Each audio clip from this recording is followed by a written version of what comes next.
Mesdames et messieurs, bienvenue pour cette nouvelle vidéo concernant le télétravail, sujet d'actualité, qui fait suite au webinaire que l'on a réalisé avec Concept Sécurité Formation et également au dernier accord national interprofessionnel du 26 novembre 2020 qui apporte quelques préconisations et obligations pour une mise en place du télétravail optimal et efficace.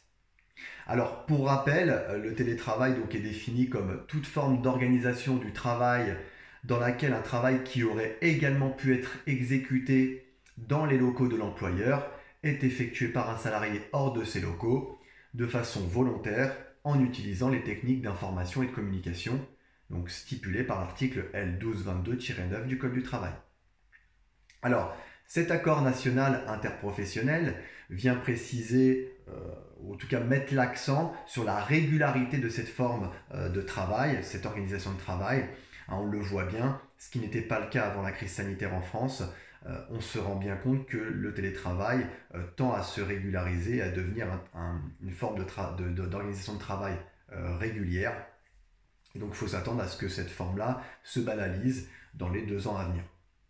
Petite parenthèse concernant le nouveau protocole du 6 janvier 2020, à savoir que celles et ceux qui télétravaillaient à 100% peuvent revenir une journée par semaine sur site. C'est pour prévenir l'isolement, l'impact sur la santé psychologique, à condition donc qu'il y ait donc le caractère volontaire du salarié, donc c'est à sa demande, l'acceptation de l'employeur, en fonction de est-ce qu'il est capable de respecter les mesures gouvernementales et notamment le respect des gestes barrières. Alors par exemple la mise en place de gel hydroalcoolique, des masques, les écrans de protection, le respect des 4 mètres carrés de périmètre de protection, l'aération des locaux tous les 3 heures, le bio-nettoyage des poignets, des parties les plus en contact avec les individus. Voilà, et la bonne gestion aussi de l'effectif, la fluidité des déplacements dans les locaux, par exemple. Alors pour revenir à l'ANI, à l'accord national interprofessionnel, donc l'article 1er se base donc sur le télétravail dans l'entreprise, donc c'est la trame principale. Donc le premier petit point, le fonctionnement dans l'entreprise. Alors, notamment donc bien organiser l'alternance présentielle-distancielle, donc que ce soit bien clair. On peut utiliser l'accord collectif, la charte ou les accords directement élaborés entre les salariés et l'employeur. Donc il faut que ce soit clair, le nombre de jours par semaine, par mois, soit bien clair pour tout le monde. Deuxième petit point de ce fonctionnement dans l'entreprise, c'est notamment mieux anticiper les situations exceptionnelles comme celles que nous vivons actuellement, ou alors des catastrophes industrielles, ou même des travaux importants qui nous obligeraient à devoir travailler hors des locaux de l'entreprise. Donc là, que ce soit bien clair, donc on va revenir, l'accord national interprofessionnel apporte des précisions.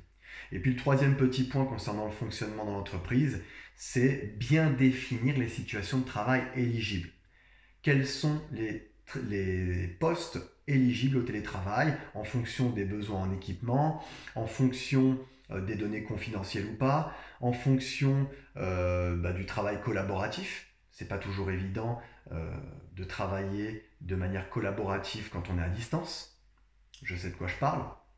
Donc vraiment, il faut vraiment prendre tous ces points-là, les possibilités de prise en charge, etc., etc. Deuxième petit point de ce premier article, c'est effectivement assurer la fluidité de la cohésion sociale pour lutter, en tout cas pour prévenir l'isolement et les risques psychosociaux en tout genre. Et le troisième petit point, c'est notamment l'attractivité. Et oui, puisque le télétravail, même s'il y a eu des effets négatifs pour certains salariés, il est clair que le télétravail a quand même de nombreux avantages. Et le but, c'est de faire du télétravail un projet d'entreprise. D'accord ? Le rendre attractif, faire du télétravail une attraction pour les futurs collaborateurs et même l'intégrer dans les futurs contrats de travail. Bien sûr, avec le caractère volontaire. Alors l'article numéro 2 de cette ANI, c'est la mise en place du télétravail, et notamment donc par le dialogue social. Alors en favorisant ce dialogue social, notamment par l'expression collective, et puis les négociations en vigueur que l'on retrouve dans le Code du travail en fonction de l'effectif de l'entreprise. Alors c'est aussi privilégier la rédaction, ils mettent l'accent sur l'écrit, ça c'est important, la rédaction de l'accord collectif si délégué syndical. S'il n'y a pas de délégué syndical, la charte d'entreprise vue avec le comité social économique.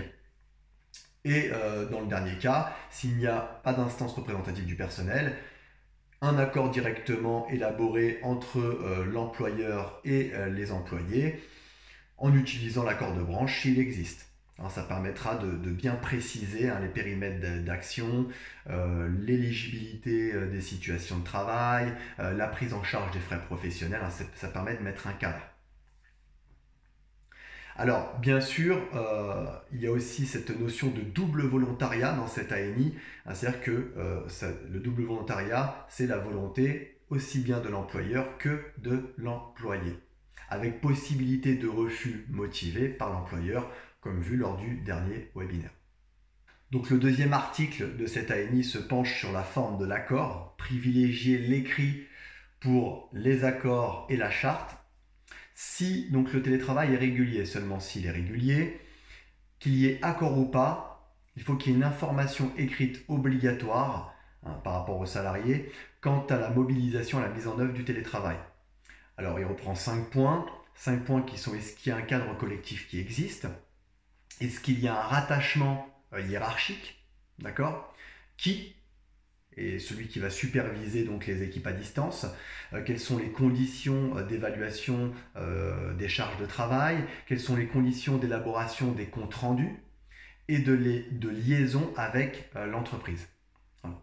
En troisième point, on retrouve l'articulation donc entre présentiel et télétravail, donc fixer le nombre de jours par semaine ou par mois, fortement recommandé, préconisé. En quatrième point, c'est ce qui concerne surtout les équipements à la maison. Donc notamment, ça va être, donc on se focaliser sur les modèles, l'utilisation, les coûts, les assurances. Et puis en cinquième point, la prise en charge des frais professionnels définis par l'entreprise. Troisième point de cet article 2, c'est la réversibilité du télétravail régulier. Si le télétravail est intégré au contrat de travail, non, il n'y a pas de réversibilité. Par contre, s'il n'est pas intégré au contrat de travail, c'est possible. Cependant, il faudra bien formaliser les conditions, soit par l'accord collectif, individuel ou la charte.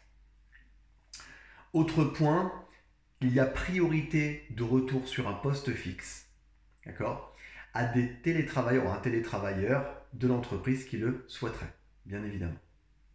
Article 3, donc organisation du télétravail. Plusieurs points comme le droit à la déconnexion, donc c'est valable aussi bien en entreprise qu'en dehors. Vous pouvez vous référer au rapport Mettling, sachant qu'il y a quand même des négociations obligatoires en la matière dans les entreprises. Ensuite, donc le respect du règlement général de protection des données, le fameux RGPD, d'accord, qui a été adopté le 27 avril 2016. Donc ça, ne pas le négliger lors de la mise en place du télétravail.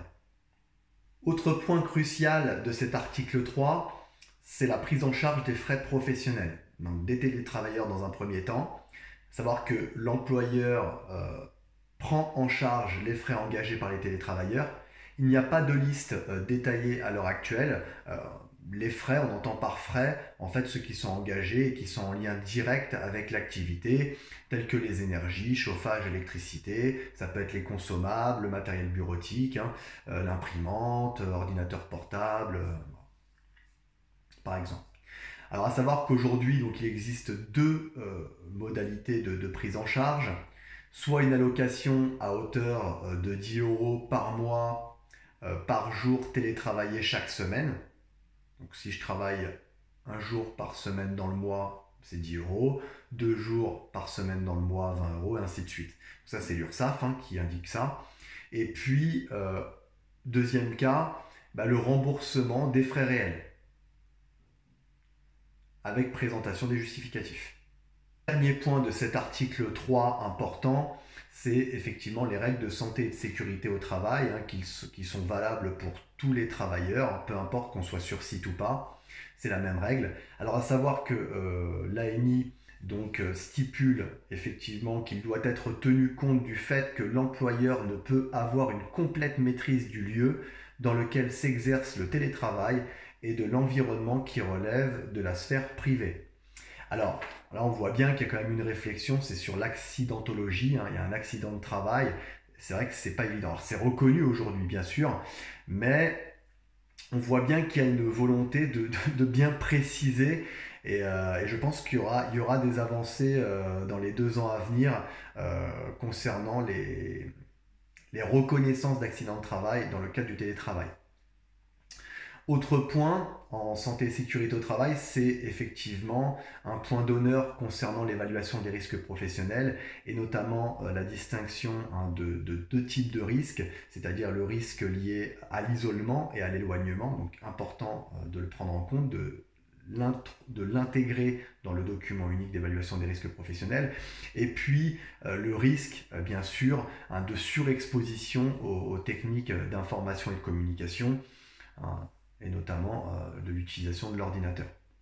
L'article 4 est un article qui a tout son intérêt, il a suscité de vives réflexions, car il concerne l'accompagnement des managers et des collaborateurs dans la mise en place du télétravail. Donc, en passant par l'adaptation des pratiques managériales, qui plus est lorsque le télétravail est régulier, donc là c'est fortement recommandé de briefer les managers. Ensuite, utiliser l'ANI, l'accord national interprofessionnel du 28 février 2020 sur les bonnes pratiques managériales dans le cadre du télétravail. Il y avait déjà une première réflexion qui prend en compte notamment 3 points. La cohésion donc par une communication collaborative, le lien entre le bien-être des équipes et la performance de l'entreprise, et puis l'équilibre entre la vie privée et la vie professionnelle. Alors, bien sûr, ça ne pourra pas se faire s'il n'y a pas de climat de confiance. Donc, l'encadrant de proximité devra instaurer un climat de confiance, notamment par l'autonomie, d'accord ? Et donc éviter les mails trop fréquents, faire confiance à son collaborateur. Et puis par la reconnaissance au travail qui n'est pas toujours évidente à distance. Donc même un mail de remerciement, un petit retour positif, un petit coup de téléphone, ça fait toujours plaisir. Et bien sûr, alors il est important, et là c'est clair que ça peut mener à l'échec de cet encadrement à distance, si on ne se fixe pas des objectifs clairs, que ce soit précis pour tout le monde, et notamment pour les télétravailleurs. Plus il y a de précision, plus il y a de performance. Et puis fluidifier la disponibilité, que les managers de proximité soient disponibles, favoriser la communication verbale. On sait très bien que les mailings massifs peuvent amener à des malentendus, des mauvaises interprétations. Et je parle moi-même en connaissance de cause.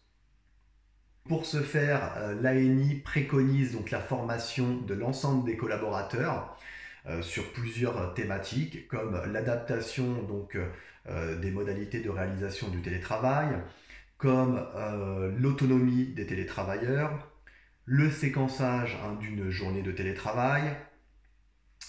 C'est aussi le respect du cadre légal relatif à la durée du temps de travail et donc à la déconnexion. C'est également la bonne utilisation et la régulation des techniques d'information et de communication, et puis bien sûr la cybersécurité, le règlement général de protection des données. À savoir qu'il est aussi préconisé, bien évidemment, de former les encadrants de proximité quant aux modalités de l'encadrement à distance.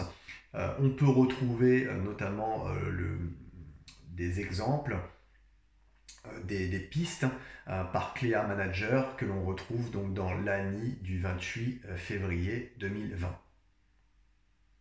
À savoir que nous avons les compétences aussi pour vous aider à mettre en place, à former vos collaborateurs, encadrants de proximité, télétravailleurs, etc.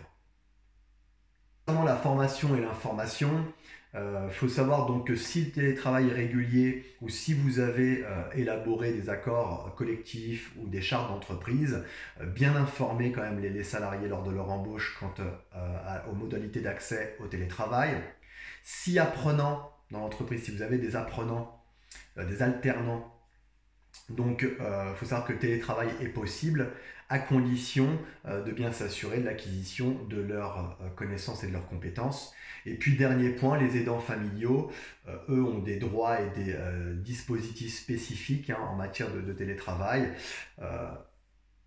Attention donc à porter justement une bonne intention particulière et notamment par les encadrants de proximité, par les managers. L'article 5 qui se base sur la préservation de la relation de travail avec le salarié, alors notamment en prenant en compte le diagnostic paritaire partagé du 22 septembre 2020 qui met en lumière donc deux types de risques, le risque lié à l'isolement et puis le risque lié à la perte de lien avec la communauté de travail. Alors trois objectifs. Premier objectif, maintenir le lien social par le biais soit de réunions en visio par exemple, via Teams, Skype, soit en favorisant les activités sociales, resto, activités sportives, ludiques, ou surtout éviter effectivement le télétravail à temps plein. Donc ça, on le voit dans l'articulation présentielle-distancielle. Deuxième objectif, c'est de supprimer l'isolement tant qu'à faire, qui peut aggraver les accidents de travail, maladies professionnelles ou la perte de lien avec la communauté. Et puis en troisième point, bien sensibiliser les télétravailleurs quant à leur possibilité d'alerter en cas de besoin en leur transmettant les coordonnées des ressources humaines, des services de santé au travail, etc., etc. Ce sont des éléments que l'on peut et que l'on doit normalement transmettre à la formation à la sécurité à l'embauche. À savoir qu'il y aura un webinaire diffusé donc au mois de février sur justement cette obligation de formation à la sécurité. L'article 6 concerne donc la continuité du dialogue social. Alors, très clairement, le but c'est de favoriser donc, le dialogue social entre les IRP, instances représentatives du personnel, les ressources humaines et les salariés. Alors, c'est aussi établir donc, un dialogue professionnel renforcé par l'expression individuelle et collective qui existe déjà, mais peut-être falloir continuer à le développer. Et puis le maintien, bien sûr, du lien entre les IRP et les salariés, et notamment en précisant si charte ou accord il y a, en précisant les modalités d'utilisation des techniques d'information et de communication dans le cadre d'action syndicale pour bien communiquer, continuer à communiquer avec les salariés à distance. Pour ce faire, quelques exemples concrets que l'on retrouve dans les entreprises dans le cadre de la continuité du dialogue social, comme par exemple la mise à disposition d'un local syndical numérique, donc plateforme numérisée, ou alors même de panneaux d'affichage numérique dans les entreprises. Le 7 de l'accord, lui, donc, concerne les cas de situation, donc de circonstances exceptionnelles et de force majeure. Donc clairement, le but c'est d'assurer la continuité de l'activité, donc anticiper les mesures pour assurer la continuité de l'activité par le biais des accords ou des chartes. C'est aussi donc établir les conditions en fait, de mobilisation du télétravail. Donc là, voir les retours d'expérience liés à la crise sanitaire actuelle, liés à la Covid-19. Et puis à partir de là, donc, faire des réajustements, et puis en utilisant notamment les conditions de télétravail réguliers s'ils sont déjà mis en place dans l'entreprise. S'il n'y a pas d'instance représentative du personnel, par contre, bien penser à concerter l'ensemble des collaborateurs avant la mise en place du plan de continuité par décision unilatérale. Autre chose, donc porter une attention particulière à ces situations bien spécifiques, parce que souvent donc, le changement est vécu comme, le changement peut être très anxiogène, mal vécu, d'autant plus qu'il y a la gestion des enfants dans la plupart des cas. De ce fait, il est fortement recommandé de mettre en place ce plan de continuité, mais également le plan de reprise d'activité, de retour en arrière, c'est-à-dire on passe du travail fixe au télétravail, du télétravail au travail fixe. Enfin, donc l'article 8, le dernier article, indique donc la mise en place d'un comité de suivi paritaire qui est représenté par des organisations de salariés et d'employeurs. Alors ce comité de suivi est censé établir un état des lieux tous les 2 ans. Il y a fort à parier qu'il y ait de grandes modifications d'ici ces 2 ans en matière de télétravail. Ceci étant, n'hésitez pas à nous poser des questions, on reste disponible. On ne manquera pas de vous informer de toutes les nouveautés en matière de veille technique et réglementaire. N'hésitez pas non plus donc à vous abonner à la chaîne en likant, double cloche, abonnez-vous, partagez si vous appréciez la démarche. D'ici là, prenez soin de vous et des proches, de vos proches. L'entreprise de demain, donc c'est l'entreprise qui prévient. Et puis, à bientôt.